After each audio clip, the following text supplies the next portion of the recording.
lorsque tu passes dans l'épreuve, observe.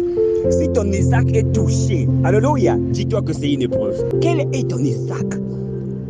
Il y a un Isaac dans ta vie.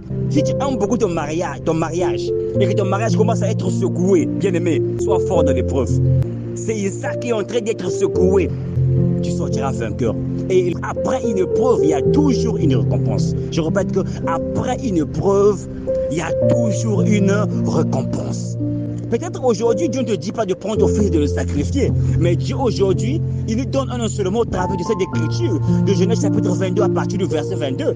Il veut dire, comme il a parlé à Abraham, parfois il te met dans une situation pour voir est-ce que tu vas t'attacher à lui. Et vous allez voir dans l'histoire de Job, le Seigneur nous montre dans sa parole les différents domaines auxquels les hommes s'attachent et les différents domaines par lesquels on passe pour être mis à l'épreuve. Alléluia. On a d'abord touché ses enfants et beaucoup d'entre nous sommes attachés à nos enfants. Après, on a touché ses affaires, son argent, ses économies et beaucoup d'entre nous sommes attachés aussi à nos finances, à nos biens matériels, ces maisons, tout ça, même la santé est aussi parmi les éléments qui sont utilisés pour nous mettre à l'épreuve. Il y a la santé, il y a nos biens matériels, il y a nos enfants. Et vous allez voir que après l'épreuve de Job, il y a eu une récompense qu'il a reçue après cette épreuve-là. Alléluia, il a reçu le double de tout ce qu'il avait perdu, même les enfants qu'il avait perdus. Tu lui as donné des enfants et des filles et des fils plus beaux et plus belles que les premiers.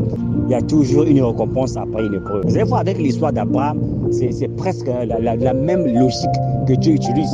Alléluia. Et lorsque Dieu vient toucher à l'attachement d'Abraham, comme je vous ai dit, à la chose à laquelle Abraham était attaché le plus, qui était son fils, et la Bible même le dit, que celui que tu aimes, ton unique fils, et pourtant il avait 2 enfants, et Dieu a écarté expressément Ishmaël afin de pouvoir voir la concentration d'amour d'Abraham dans un seul fils, et ce fils qui était Isaac.